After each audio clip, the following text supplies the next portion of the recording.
Новая книга, которая была подготовлена в Институте истории и археологии нашей республики. Называется она «Аланские памятники языка и письма». Представляет она собой сборник работ, ну, скажем так, уже классических к сегодняшнему дню, которые посвящены 4 основным письменным памятникам, которые свидетельствуют о разных этапах, в разной степени глубины и широты, о разных этапах развития нашего языка на средневековом этапе. Во-первых, это работа полувековой уже практически давности, работа Владислава Сгусты, которая посвящена зеленчукской надписи. Включает также этот сборник работу совершенно свежую. Она на русском языке вот сейчас впервые вышла. На английском языке она появилась скажем так, летом прошлого года. Это исследование голландского ученого русского, скажем так, российского происхождения Александра Луботского, который уже публиковал до этого частично свои размышления по поводу второго памятника аланского языка. Это обнаруженный в начале 90-х годов 20 века документ в архиве библиотеки Академии наук в Санкт-Петербурге, так называемый Пропитолегион, то есть это сборник молитв, сборник богослужебный, на полях который написан на греческом языке, на византийско-греческом, но на полях содержит так называемые глоссы, то есть примечания, сделанные рукой человека, который читал наверняка эти молитвы во время службы в церкви, но при этом, возможно, недостаточно хорошо владел и бегло читал, и поэтому для того, чтобы быстрее найти необходимую молитву, он на полях рядом с названием молитвы на греческом языке писал какое-нибудь слово или словосочетание, которое ему помогало быстрее найти эту молитву, и писал его на языке, как выяснилось, осетинском, то есть средневеково-осетинском. Значит, также Луботский в этой же работе подытоживает тоже почти полувековой этап изучения учеными разных стран еще одного документа средневекового, который, кстати говоря, единственный из 4, которые я вот сейчас называю, можно считать, уверенно предъявлять как действительно аланский, поскольку то, что этот текст написан на аланском языке, значит, указано самим автором той поэмы византийского автора Иоанна Цеца, который сам указал, что «а вот так говорят аланы», и дает греческими письменами аланский, осетинский текст.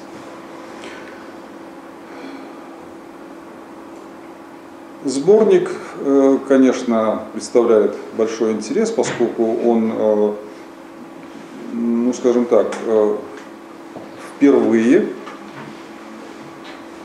оригинальные научные тексты объединил в одном томе и дает возможность рассмотреть разные точки зрения и разные ракурсы, причем там излагаются подходы не только осетинские, но, как известно, претендентов на аланское языковое наследие и историческое наследие хватало всегда среди наших соседей. Это сейчас наблюдается ажиотаж с восточной стороны, а на западе, значит, Осетии и в советские времена были попытки ту же зеленчукскую надпись прочитать и по-карачаево-балкарски, и по-адыгски, ну и по-войнахски тоже. Таким образом, мы сформулировали тему сегодняшней встречи, исходя из этого информационного повода, то есть появление этой книги как памятники аланского письма и языка. И я попросил добавить как свидетели истории. Ну что исследование структуры языка, исследование морфем, фонем и так далее, то есть, собственно, лингвистических признаков или особенностей текстов, о которых сейчас идет речь, вряд ли было бы интересно для публичной лекции.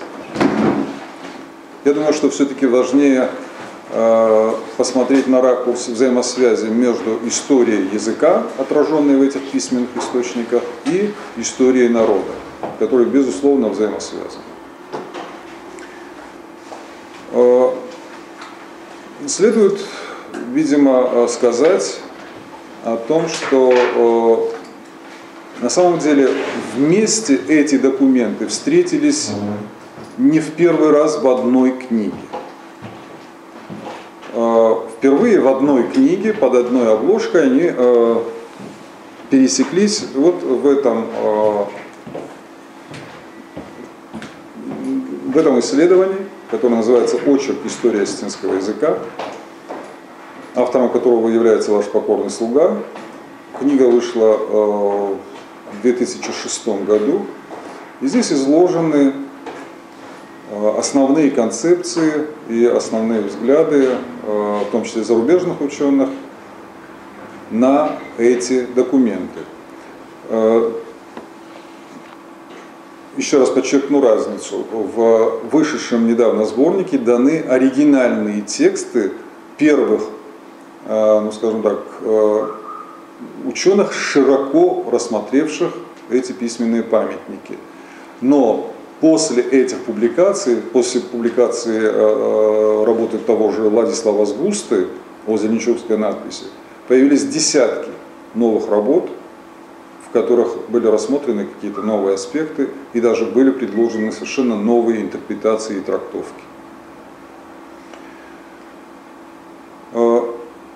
Но прежде чем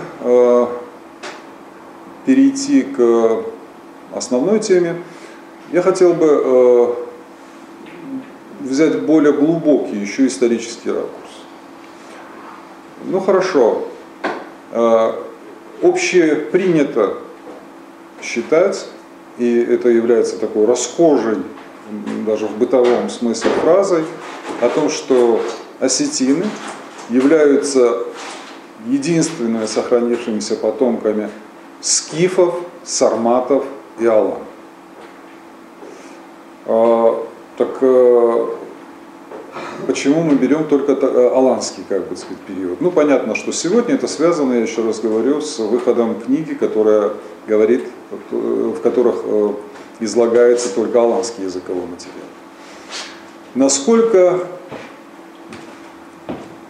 скифская, сарматская тема должна уходить из этой проблематики? Ведь в свое время Василий Иванович Абаев посвятил достаточно много сил и времени для того, чтобы восстановить или установить связь между осетинским современным языком и скифским языковым наследием, которое намного более обширно и богато представлено в исторической литературе, чем аланская. Аланская, я еще раз подчеркиваю, у нас всего несколько памятников. В то же время, значит, существует достаточно большое количество скифских, достоверно скифских топонимов, то есть названий различных городов античности, местностей,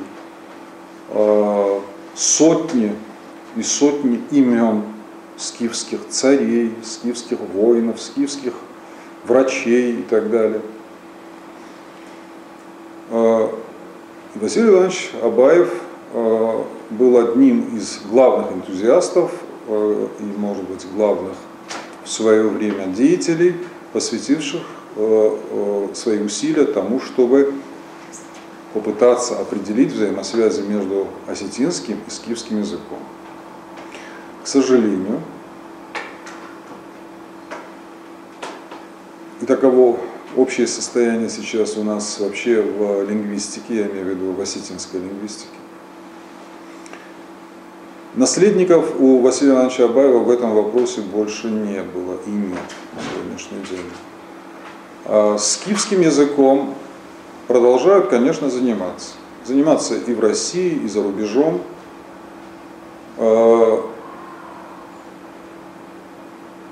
И появляются новые версии, новые гипотезы, вводящие скифский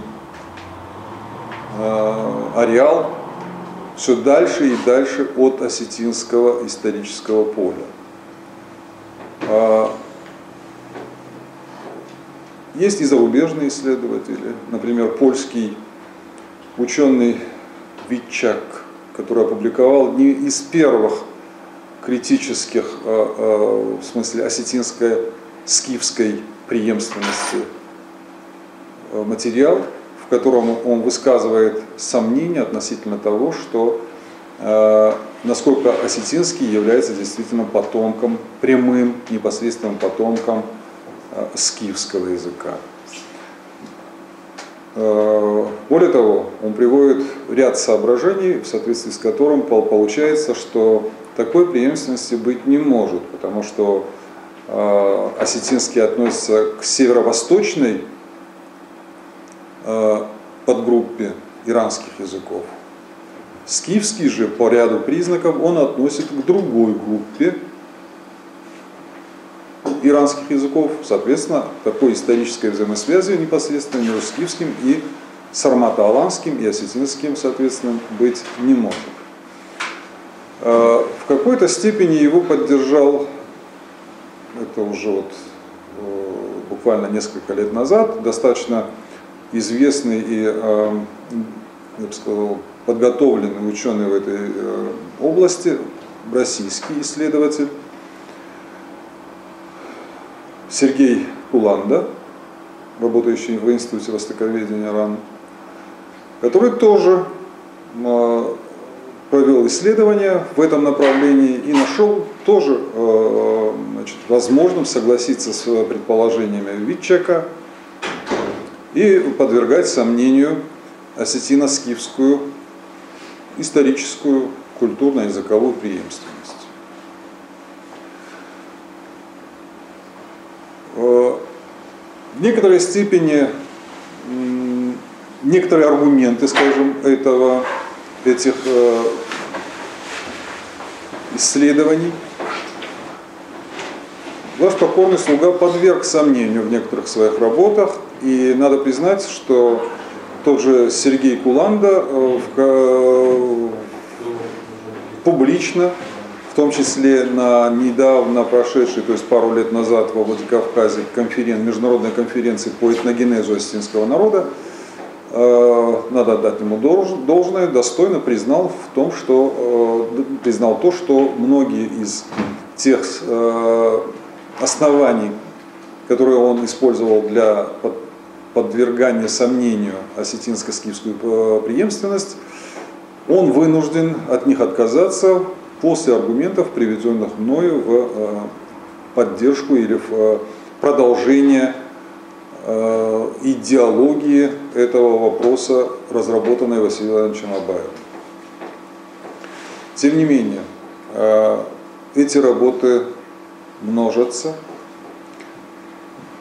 К сожалению, достойного, не отпора, а достойного оппонирования этому новому направлению скифологии, которое уводит эту проблематику все дальше и дальше от осетинского исторического поля, у нас нет. У нас нет ни одного специалиста, который бы занимался скифским периодом и истории, и языка.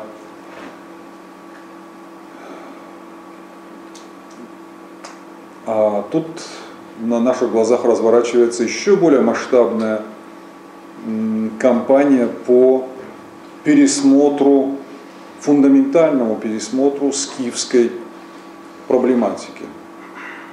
И если те ученые, о которых я сейчас говорил, больше, ну то есть они ограничиваются тем, что отделяют предков осетин от скифов, ну, по крайней мере, оставляя в одном и том же индоевропейском пространстве, даже в одном иранском культурно-языковом пространстве, то все больше и больше работ появляется о том, что скифская цивилизация по языку и культуре ничего общего не имеет ни с иранской языковой группой, ни даже с индоевропейской языковой семьей, а является тюркской по своему языку и культуре.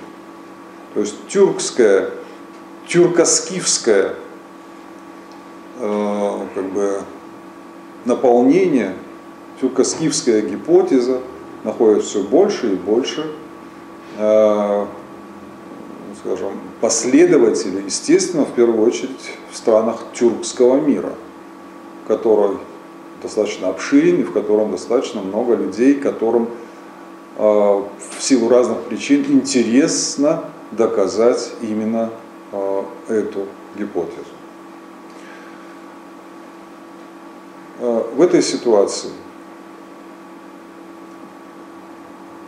конечно, нельзя смотреть на нее, на развитие этих процессов сквозь пальцы. Нельзя, естественно, ничего подтасовывать, нельзя в науке, в истории ничего выдавать желаемое за действительное. И тем не менее, мы должны быть готовы к тому, что не все наши оппоненты готовы этих принципов придерживаться. И мы должны быть готовы к тому, чтобы иметь солидных, серьезных ученых, которые могли бы достойно оппонировать уже на этом этапе. Я социолингвист. Это одно из главных, хотя мы сегодня говорим об истории языка, и в какой-то степени историком осетинского языка я себя тоже считаю. И очень часто многие проблемы, казалось бы, сугубо такие внутрилингвистические, я все-таки поневоле связываю с социальными проблемами. Так вот, дальнейшее развитие и сохранение объективности научного подхода на этом историческом срезе, на этапе скифского, на этапе античного мира, нам нужно изучать, нам нужно отстаивать наши позиции, а для этого надо готовить специалистов. А этой проблемой надо заниматься целенаправленно.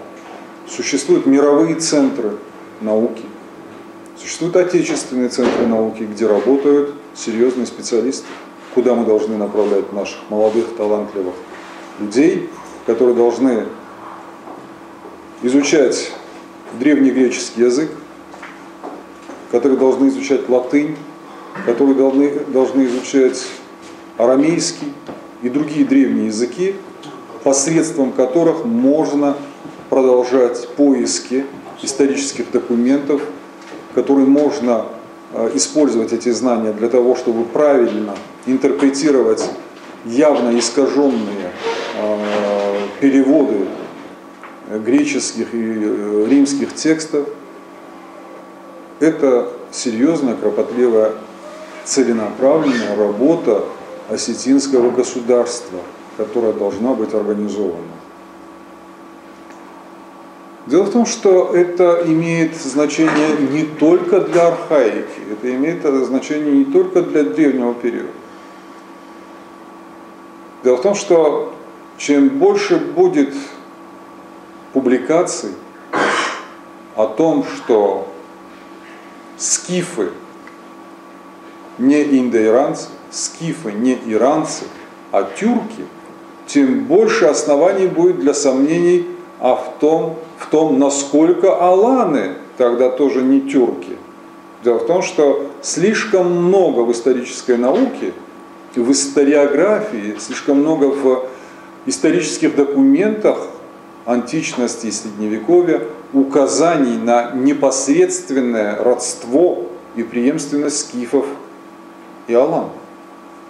То есть тюркская теория, победившая в скифологии, неизбежно поставит в очень острое положение иранскую теорию аланства. Потому что, еще раз повторю, слишком непосредственно, слишком явно и четко обозначена культурно-языковая преемственность скифа, сармата аланского мира.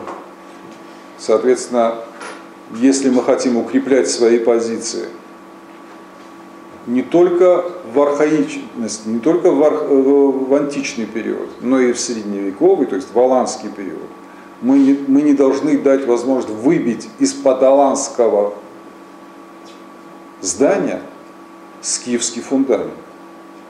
В противном случае нам и так все сложнее и сложнее отстаивать истину в научном или околонаучном пространстве, в котором все чаще и все больше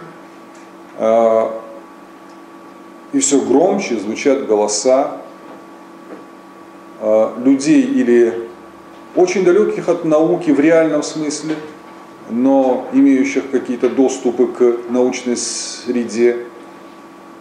Думаю, что многие из вас видели полгода назад или год назад публикацию о том, что в Институте Востоковедения, насколько я помню, Российской академии наук прошла конференция, 2 уже, да?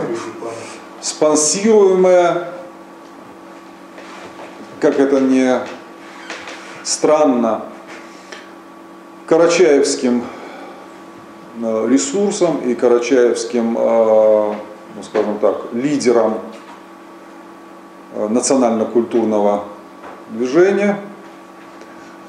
Так конференция приняла решение, как можно такие решения вообще принимать конференция, это вообще нелепо, но тем не менее, значит, практически признала достоверной версию о тюркоязычности, о преимущественном, по крайней мере, тюркоязычности средневековых алан.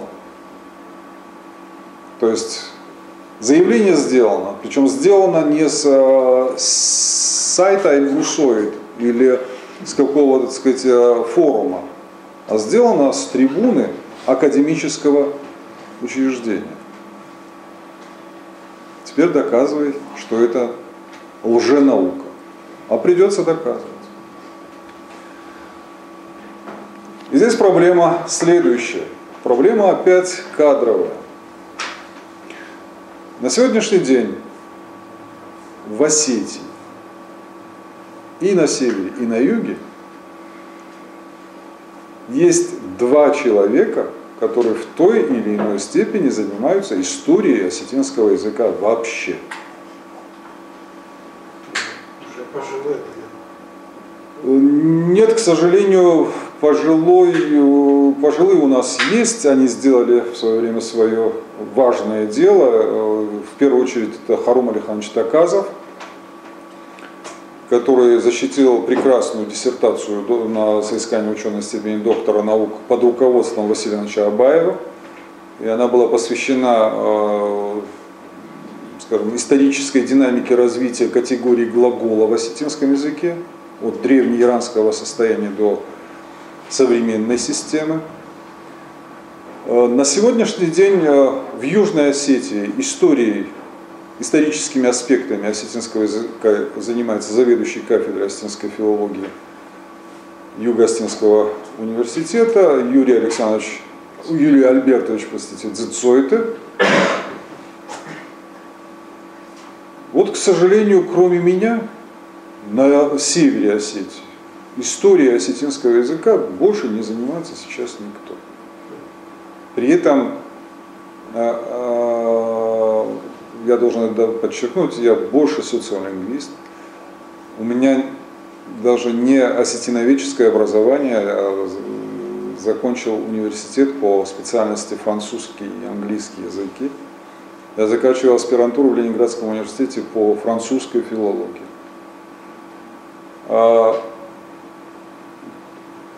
Таким образом, вот вся эта волна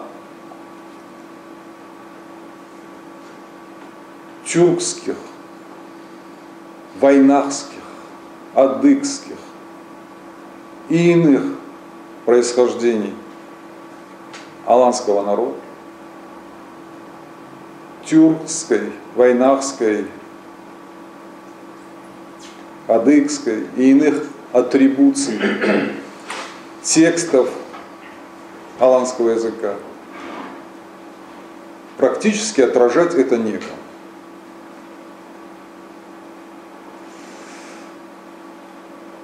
Владикавказ, на мой взгляд, должен стать мировым центром не сегодня, не завтра, но через 10 лет. И к этому надо сегодня начать движение. Должен стать мировым центром скифо-сармато-аланских исследований. И для этого надо сделать все. 15 лет назад зародилась идея о том, чтобы инициировать создание международной ассоциации алановедов, чтобы собрать подлинных ученых, занимающихся аланским языком и аланской историей и культурой, проводить регулярные конференции, приглашать наших оппонентов, устраивать научные диспуты и дискуссии и искать вместе истину. К сожалению, 15 лет прошли, вопрос стоит на месте. Сейчас мы утрачиваем эту нишу. Все больше и больше претендентов на то, чтобы такой центр притянуть к себе. Более того, если до сих пор на Востоке этим ограничивались только в соседней республике Ингушетии, этот интерес появился уже даже у чеченского научного сообщества.